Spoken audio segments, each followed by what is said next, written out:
ॐ तव कथामृतं तप्तजीवनं कविभिरीडितं कल्मषापहं श्रवणमङ्गलं श्रीमदाततं भुवि गृह्णन्ति ये भूरिदा जनः।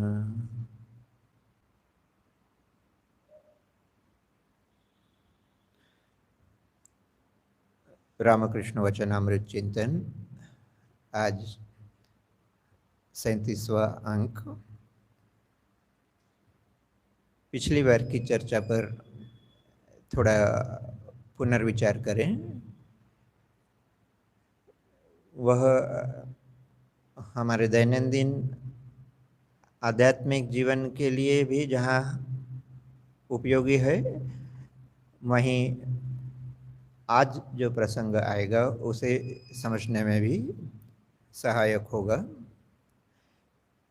तो पिछली बार हम देख रहे थे श्री रामकृष्ण और मणि के बीच में कुछ वार्तालाप चल रहा था और वार्तालाप का प्रारंभ श्री रामकृष्ण देव गीता के ही एक श्लोक से करते हैं। सुप्रसिद्ध श्लोक हम सभी जानते हैं, कर्मण्येवाधिकारस्ते मा फलेषु कदाचन। इस श्लोक के साथ ही वे ईश्वरचंद्र विद्यासागर द्वारा किए गए कार्यों की प्रशंसा करते हैं। और यहाँ मणि श्री रामकृष्ण से एक प्रश्न करते हैं। प्रश्न का तात्पर्य लगभग यही था कि सांसारिक कर्म करते हुए क्या ईश्वर की प्राप्ति की जा सकती है। श्री रामकृष्ण देव बड़े स्पष्ट रूप से उत्तर देते हुए कहते हैं कि निश्चित रूप से संसार के कार्य करते हुए भी ईश्वर की प्राप्ति हो सकती है, परंतु उसके लिए कुछ शर्तें हैं। और प्रमुख शर्त यही है कि जो भी काम हम करें वह ईश्वर प्रदत्त कार्य है या ईश्वर के लिए ही कर रहे हैं, या ईश्वर की सेवा हम हमारे कार्य के माध्यम से कर रहे हैं। इस भाव को लेकर यदि हम सांसारिक कर्म करें तो वे सांसारिक कर्म भी हमारे बंधन का कारण नहीं बनते। वस्तुतः यह जो शंका बारंबार आध्यात्मिक जीवन में आती है, और ऐसा नहीं कि सिर्फ मणि के जीवन में ऐसा हुआ हो, हजारों वर्षों से आध्यात्मिक साधकों के मन में यह दुविधा, यह प्रश्न आता ही है। और हजारों साल तक यदि दुनिया रहे तो आता ही रहेगा कि क्या कर्म के साथ में ईश्वर की प्राप्ति हो सकती है। जहाँ तक साधकों का प्रश्न है, वे किसी न किसी प्रकार कार्य से पीछा छुड़ाना चाहते हैं और मानो संपूर्ण अपना समय ईश्वर में लगाना चाहते हैं। अब आदर्श की दृष्टि से तो यह उचित है, और निश्चित रूप से यदि ठीक ठीक साधना की जाए तो एक अवस्था ऐसी आती है कि मनुष्य को और अधिक कर्मों में लिप्त नहीं होना पड़ता है, बल्कि अपना अधिक से अधिक समय वह ईश्वर में लगा सके, ऐसी सुविधा भगवान स्वयं कर देते हैं। परंतु साधना की अंतिम अवस्था में जैसा दिखाई देता है या जैसा होना उचित है, वैसा यदि कोई प्रारंभिक अवस्था में ही करने लगे और ईश्वर इच्छा से नहीं, अपनी इच्छा से या अपने प्रमाद या अपने आलस्य की वजह से या अपने और किसी दूसरे कारणों से यदि साधक कार्यों से पीछा छुड़ाना चाहे, तो वह ऐसा ही होगा जैसे आजकल फलों को रासायनिक तरीके से भी पकाया जाता है और फल स्वाभाविक रूप से भी पकते हैं। तो एक स्वाभाविक रूप से पके हुए फल और रासायनिक क्रियाओं से कृत्रिम रूप से पकाए गए फल में जो अंतर होता है, वही हमारी साधना में भी हो जाता है। और इसीलिए इस प्रकार के साधक की उन्नति तो होती ही नहीं, वरन बहुत बार वह साधना के मार्ग पर आगे बढ़ने के स्थान पर पीछे की तरफ चला जाता है। तो यह जो प्रश्न बार बार आता है, और एक कारण है क्योंकि कर्म जो है, कर्म को बंधन का कारण माना गया है। कार्यों में प्रवृत्त होते ही बहुत से बंधनों को स्वीकार करना पड़ता है। तो यह भी एक मनोवृत्ति है जो साधक को कार्य में प्रवृत्त होने से बचाती है। और इसलिए मणि के मन में यह जो प्रश्न आया है कि क्या सांसारिक कार्यों के साथ ईश्वर की उपलब्धि संभव है या नहीं, यहाँ इस प्रश्न की मीमांसा विस्तृत रूप से हमने पिछली बार भी कुछ चर्चा की थी। इस बार भी इसीलिए इस प्रसंग को ले रहे हैं कि यह आध्यात्मिक साधक और विशेषकर जो प्रारंभिक अवस्था का आध्यात्मिक साधक है उसके लिए तो यह जानना बहुत आवश्यक है कि कर्म का त्याग किया नहीं जाता है, कर्म का त्याग अपने आप हो जाता है। और जब कर्म का त्याग अपने आप हो, वही ठीक ठीक पद्धति होती है, वही ठीक ठीक हमारी आध्यात्मिक साधना का हम बोल सकते हैं कि एक प्रकार से कसौटी भी है कि जब कर्मों का त्याग अपने आप हो जाए, हमें अपने तरफ से जोर करके कोई काम छोड़ने की आवश्यकता नहीं रहती है। तो मणि ने मूल रूप से जो एक हिंदी कहावत का सहारा लिया था कि जहाँ काम तहाँ राम नहीं, जहाँ राम नहीं काम। तो यहाँ राम और काम एक साथ नहीं रह सकते, यह जो प्रसंग उन्होंने लाया था, श्री रामकृष्ण देव कहते हैं कि काम यदि पूर्ण रूप से वासना युक्त हो तो निश्चित रूप से वहाँ राम का वास नहीं हो सकता, परंतु निस्वार्थ रूप से किए गए कार्य के साथ निश्चय ही ईश्वर उपलब्धि संभव है। दूसरी बात यह भी कि साधक यदि सोचे कि मैं बिना कुछ काम करे सिर्फ ईश्वर में मन लगाए रहूं और मेरी उन्नति हो जाएगी, तो यह भी एक गलत मनोवृत्ति है। गलत मनोवृत्ति इसलिए क्योंकि यह मानना ही भूल है कि हम बिना कार्य किए रह सकते हैं। अब देखने में ऐसा लगता है कोई व्यक्ति मानो सिर्फ बैठा हुआ है, कोई भी बाहरी क्रिया नहीं कर रहा है, या मानो कोई व्यक्ति लेटा हुआ है या सचमुच निद्रित अवस्था में ही है, यदि वह निद्रामग्न भी है, तो कोई कह ही सकता है कि इसमें तो हमें कोई कर्म दिखाई नहीं दे रहा है। परंतु कर्म की यदि व्यापक परिभाषा देखी जाए, और जो परिभाषा गीता में भी मान्य है, जिसका उल्लेख भगवान स्वयं भी करते हैं, तो बैठा हुआ व्यक्ति भी यह नहीं दावा कर सकता है कि वह कोई काम नहीं कर रहा है। वस्तुतः गीता की दृष्टि से तो हमारा उठना, बैठना, चलना, श्वास लेना, श्वास छोड़ना, खाना पचाना इत्यादि जो क्रियाएं स्वाभाविक रूप से शरीर में चलती रहती है।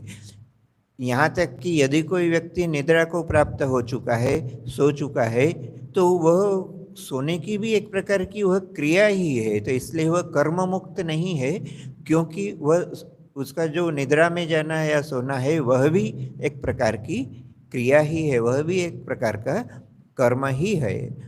और भगवान ने यह तो हमारे लिए सुविधा ही बना दी कि कम से कम खाना पचाना या शरीर के अन्य जो गतिविधियां हैं, हम पलकें झपकाते हैं, या सबसे अच्छा उदाहरण तो श्वास प्रश्वास का ही देना होगा कि ये सारी जो क्रियाएं हैं, इसके लिए हमें कुछ प्रयत्न नहीं करना पड़ता, इसके लिए कोई चेष्टा नहीं करना पड़ती। वरना मनुष्य तो इतना स्वार्थी हो चुका है कि पैसा कमाने की दौड़ में शायद श्वास लेना भी भूल जाता है। यदि इच्छाकृत रूप से यदि श्वास प्रश्वास लेना पड़ता तो मनुष्य शायद वह भी भूल जाता, क्योंकि श्वास प्रश्वास लेने में भी यदि समय खराब हो रहा है, उतने समय में शायद थोड़ा पैसा कमाया जा सके या तो दूसरा कुछ कार्य किया जा सके, ऐसी इच्छा हो ही सकती थी। तो भगवान ने कुछ क्रियाएं तो ऐसी लगा दी हमारे साथ कि हमें उसके लिए विशेष रूप से ध्यान देने की कोई आवश्यकता नहीं। वे अत्यंत आवश्यक क्रियाएं हैं, परंतु फिर भी स्वाभाविक रूप से होती रहती है। परंतु यह जो क्रियाएं हैं स्वाभाविक रूप से होती है, इसे भी व्यापक दृष्टि से देखा जाए तो ये भी कर्म के ही अंतर्गत आती है। और इसलिए यह कहना कि हम बिना कर्म किए रह सकते हैं, यह अपने आप में एक बहुत बड़ी भूल होगी। बिना कर्म किए कोई भी रह ही नहीं सकता। अब यह प्रश्न जब कुछ हद तक मणि को संतुष्ट कर देता है, तो दूसरा प्रश्न जो मणि ने किया था, जिस पर भी हमने संक्षेप में पिछली बार चर्चा की थी, अब मणि मानो मूल रूप से यही प्रश्न करना चाहते थे, परंतु भूमिका के रूप में पहले उन्होंने यह प्रश्न रखा श्री रामकृष्ण के सामने कि संसार के कर्म करते हुए ईश्वर उपलब्धि संभव है या नहीं, राम और काम एक साथ रह सकते हैं या नहीं। अब जब उत्तर हाँ में मिल गया, तो मणि अपने असली प्रश्न पर आकर पूछते हैं कि यदि संसार के कार्य करते हुए हम आध्यात्मिक उन्नति कर सकते हैं, तो क्या अधिक धन कमाने का प्रयत्न किया जा सकता है? श्री रामकृष्ण देव जैसा त्यागी व्यक्ति, जिसने अपने जीवन में कभी स्वतः प्रवृत्त होकर धन कमाने का कोई प्रयत्न ही नहीं किया, बल्कि जिनके जीवन में देखा जाता है कि यदि किसी ने उन्हें धन देने का प्रयास भी किया तो वे उस व्यक्ति पर कुपित होते हैं, उस पर क्रोध करते हैं, जिनका एक प्रकार से उपदेश ही सब समय रहता था कि मिट्टी और पैसा एक समान है, और उन्होंने एक बार जब धन का त्याग कर दिया, उसके बाद उनके जीवन में देखा जाता है कि वे कभी धन का स्पर्श तक नहीं कर पाए। तो ऐसे व्यक्ति से यह प्रश्न करना कि क्या अधिक धन कमाने का प्रयास किया जा सकता है, मणि के मन में यह शंका रही होगी कि श्री रामकृष्ण इसके लिए मना करेंगे। परंतु श्री रामकृष्ण जिस उच्च कोटि के आध्यात्मिक साधक या ईश्वरावतार जो भी कहा जाए थे, साथ ही साथ वे व्यवहारिक भी थे, और इसलिए वे तुरंत मणि को आश्वासन देते हुए कहते हैं कि हाँ, संसार में रहकर अधिक धन कमाने का प्रयास किया जा सकता है। परंतु उसके लिए श्री रामकृष्ण देव उसके साथ में मानो एक दो शर्तें लगा देते हैं। एक तो वे कहते हैं कि यदि विद्या का परिवार हो तो अधिक धन कमाने का प्रयास किया जा सकता है। और विद्या का परिवार हमने पिछली बार देखा था, विद्या के परिवार से श्री रामकृष्ण देव का आशय यही था कि यदि आपके परिवार में माने उस समय तो स्वाभाविक रूप से पति ही कमाया करते थे, आज के परिप्रेक्ष्य में देखा जाए तो पत्नी भी कमाती है, तो यदि पति ही कमाता है या पत्नी ही कमाती है या दोनों ही कमाते हैं, तो भी इस धन उपार्जन का उद्देश्य जहाँ तक संसार की जो स्वाभाविक रूप से हमारी आवश्यकता है, उन आवश्यकताओं को मिटाने के लिए है। और उससे भी ऊंची बात कि यदि ईश्वर की प्राप्ति के लिए यदि यह धन सहायक है, तो श्री रामकृष्ण देव इस बात की अनुमति देते हैं कि अधिक धन कमाया जा सकता है। और भी वे कहते हैं कि यदि सद उपाय से ये धन कमाया जाए, यानी असत उपाय से लोगों को धोखा देकर, लोगों को किसी प्रकार से झूठ बोलकर या किसी भी प्रकार से अधार्मिक और असत उपाय से यदि धन कमाया जाए, तो श्री रामकृष्ण देव उसकी अनुमति नहीं देते।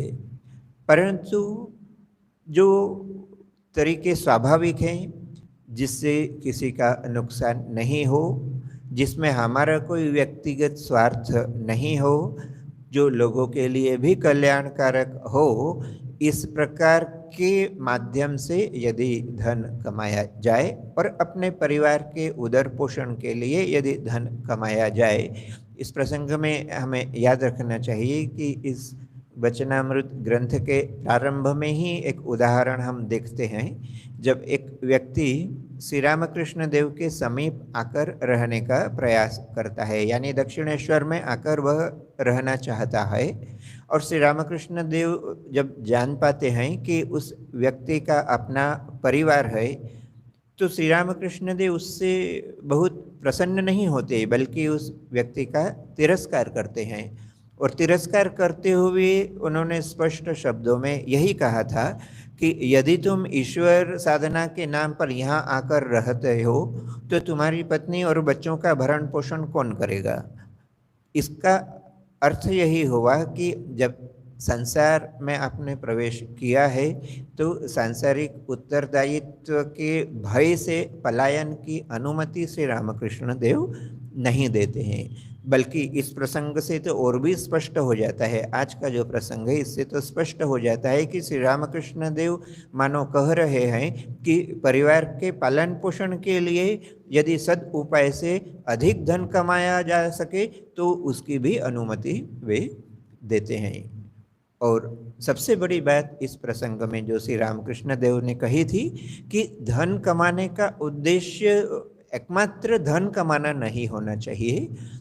यदि धन कमाने का उद्देश्य धार्मिक कार्य संपन्न करना है, लोगों की सहायता करना है, लोगों को दान देना है, अपने भरण पोषण के साथ ही साथ यदि और भी 1, 2, 4 या 10 लोगों को यदि सहारा दिया जा सकता हो तो इस प्रकार के कार्य के लिए, इस प्रकार के धार्मिक कार्य के लिए उद्देश्य ईश्वर की सेवा है। स्वयं श्री रामकृष्ण देव के शब्दों में कहें तो उन्होंने जो पूरा प्रसंग इन शब्दों में व्यक्त किया है।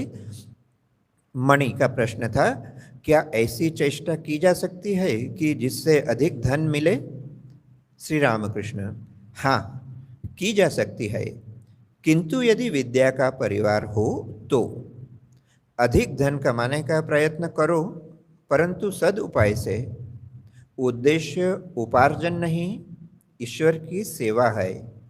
धन से यदि ईश्वर की सेवा होती है तो उस धन में दोष नहीं है।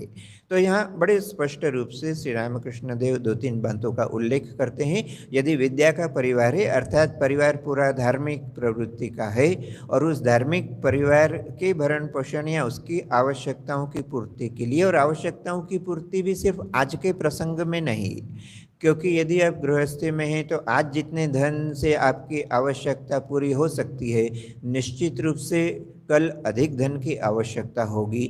तो उसे ध्यान में रखते हुए यदि अधिक धन कमाया जाए तो श्री रामकृष्ण देव उसके लिए इनकार नहीं करते।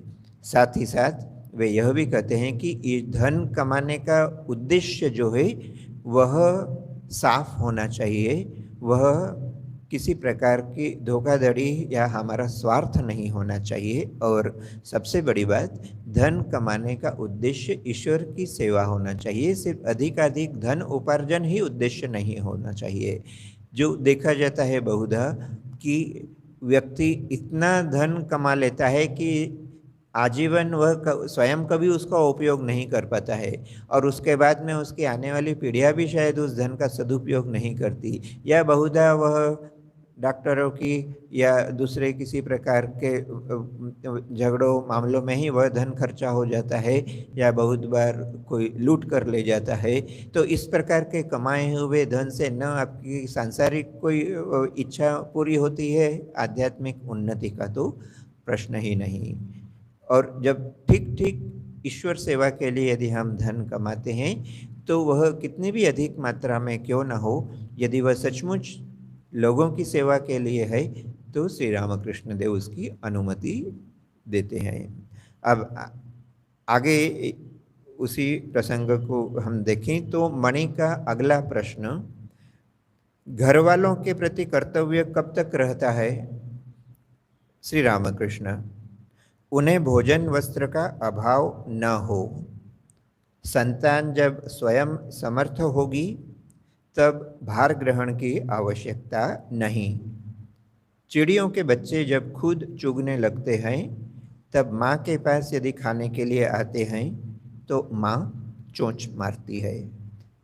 इन 2-3 वाक्यों में श्री रामकृष्ण देव मणि के इस प्रश्न का उत्तर देते हैं कि घर वालों के प्रति कर्तव्य कब तक करना चाहिए।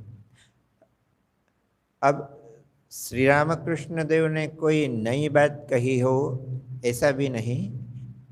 कोई भी आध्यात्मिक व्यक्ति या धार्मिक व्यक्ति नई बात कहता भी नहीं है। वही चीज़ें, वही बातें जो हजारों वर्षों से हमारे ऋषि मुनियों ने या हमारे धर्म ग्रंथों में लिखा है, उसे ही समय समय पर महापुरुष अवतार इत्यादि आकर या विभिन्न संत ऋषि मुनि जो भी हो, वे उन्हीं पुरानी बातों को नए ढंग से मात्र रखने का प्रयास करते हैं।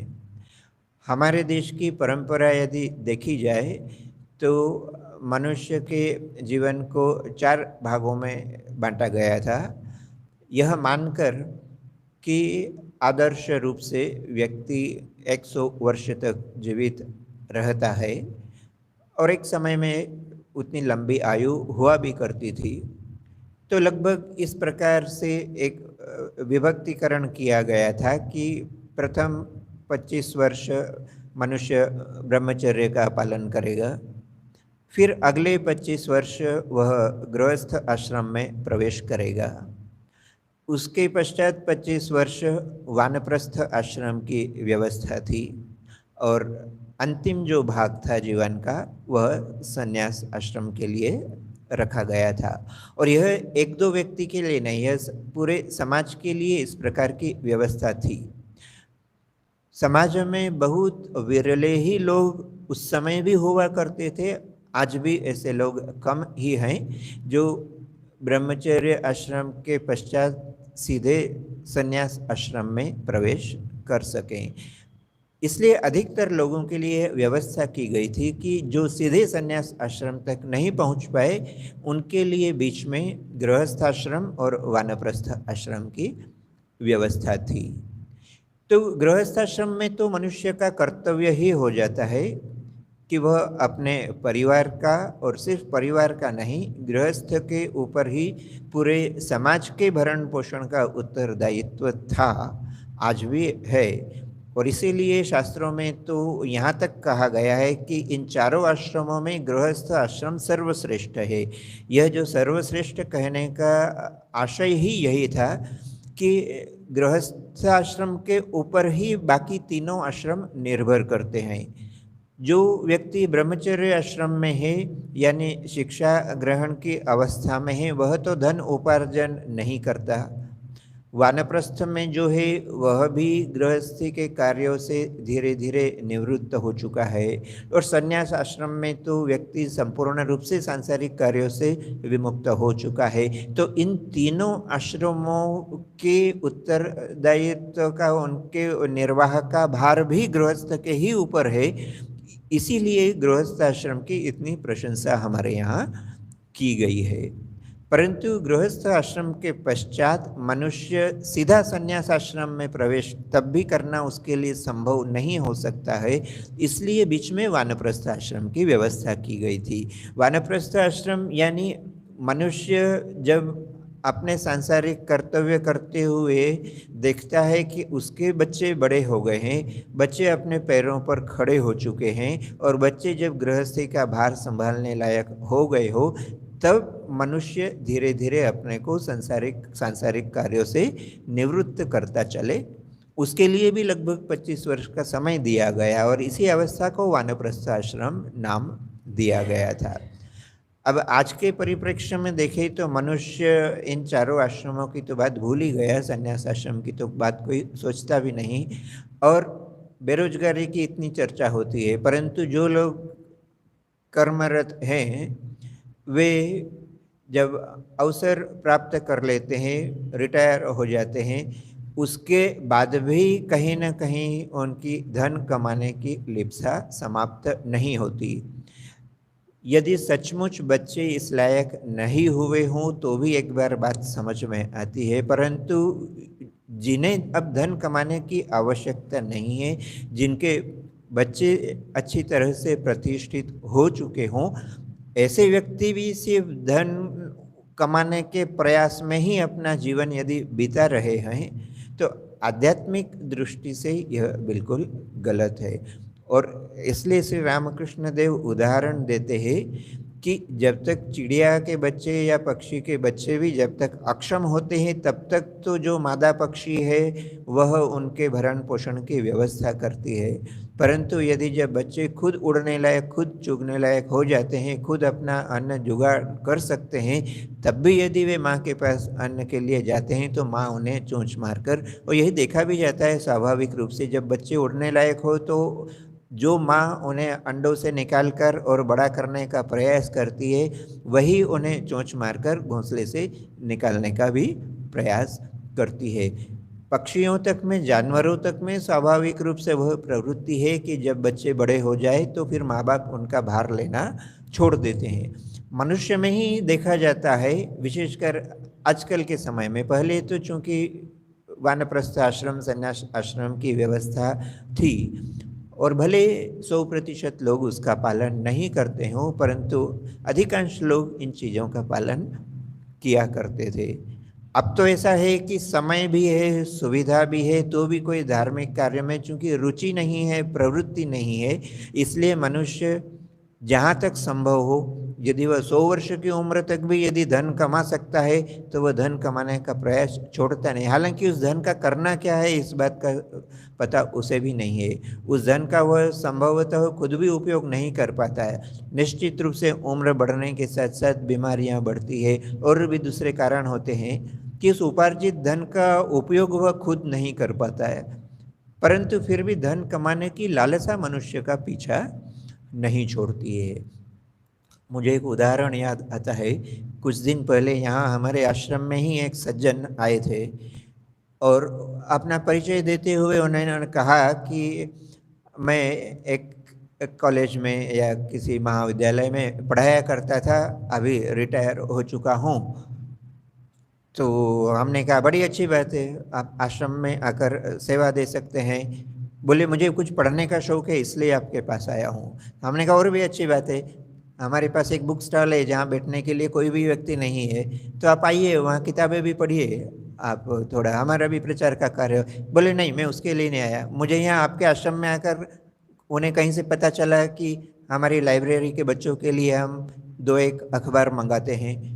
तो उन्होंने कहा नहीं, मैं वहाँ नहीं बैठने के लिए, मुझे तो अखबार पढ़ना है, इसलिए मैं आपके पास अनुमति लेने आया हूँ।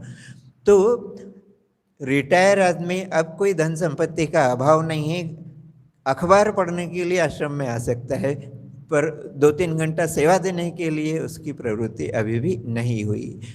कहने का तात्पर्य, श्री रामकृष्ण देव कहीं उदाहरण देते हैं, इसी ग्रंथ के प्रारंभ में हमने देखा था कि व्यक्ति को समय है, उम्र हो चुकी है, बच्चे बड़े हो गए हैं, अब बैठे बैठे ताश खेल रहा है, परंतु भगवान का नाम लेने की उसके अभी भी इच्छा नहीं होती। यह उदाहरण स्वयं श्री रामकृष्ण देव दे रहे हैं।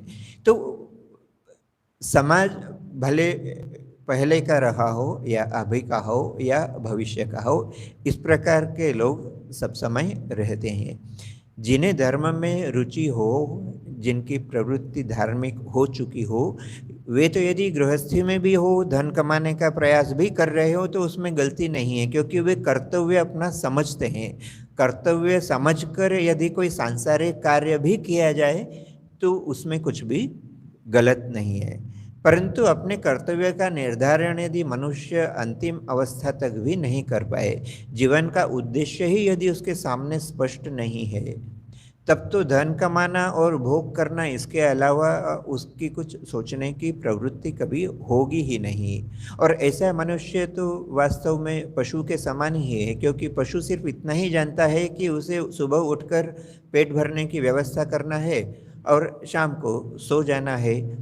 एक सुप्रसिद्ध श्लोक जो है, जो बार बार जिसका उल्लेख किया जाता है कि आहार, निद्रा, भय और मैथुन, ये तो चारों मनुष्यों में भी है और पशुओं में भी है। पशु पक्षी सभी, कीट पतंग सभी में है। आहार मनुष्य को भी चाहिए, पशु पक्षियों, कीड़े मकोड़ों को भी चाहिए। तो आहार, भय, निद्रा और मैथुन यानी वंश परंपरा की वृद्धि करना, तो ये तो स्वाभाविक रूप से मनुष्यों में भी होते हैं और ईश्वर में, पशु पक्षियों में, कीड़े मकोड़ों में भी होता है। तो मनुष्य यदि इनसे अलग यदि कुछ नहीं कर सकता, यदि इससे अलग कुछ सोचने की या कुछ करने की प्रवृत्ति यदि उसकी नहीं होती है, और इसलिए उस श्लोक की जो द्वितीय पंक्ति है उसमें कहा गया है कि धर्म एक चीज है जो मनुष्य को बाकी जानवरों से अलग श्रेणी में रखती है। यदि उस धर्म का उदय उसके मन में नहीं होता है, यदि वो उसकी धार्मिक प्रवृत्ति यदि जागृत नहीं होती है, तो यदि वह 100 साल क्यों, यदि वो 500 साल भी यदि जीवित रहे, तो वह एक जानवर के समान ही अपना जीवन व्यतीत करता रहता है। और इसलिए मणि का यह जो प्रश्न था कि घर वालों के प्रति कर्तव्य कब तक, श्री रामकृष्ण देव कहते हैं, एक बार फिर उनके वचनों की आवृत्ति करके समाप्त करेंगे। मणि, घर वालों के प्रति कर्तव्य कब तक रहता है? श्री रामकृष्ण, उन्हें भोजन वस्त्र का अभाव न हो। संतान जब स्वयं समर्थ होगी तब भार ग्रहण की आवश्यकता नहीं। चिड़ियों के बच्चे जब खुद चुगने लगते हैं तब माँ के पास यदि खाने के लिए आते हैं तो माँ चोंच मारती है। तो आज के प्रसंग में इतना ही। यह वार्तालाप अभी समाप्त नहीं हुआ, इसके पश्चात और एक प्रश्न रखा गया है, उस पर हम अगली बार चर्चा करेंगे।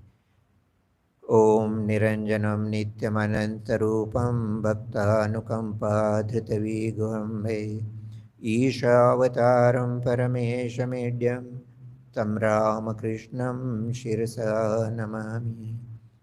ओम शांति शांति शांति। हरि ओम तत्सत्। श्री रामकृष्णार्पणमस्तु।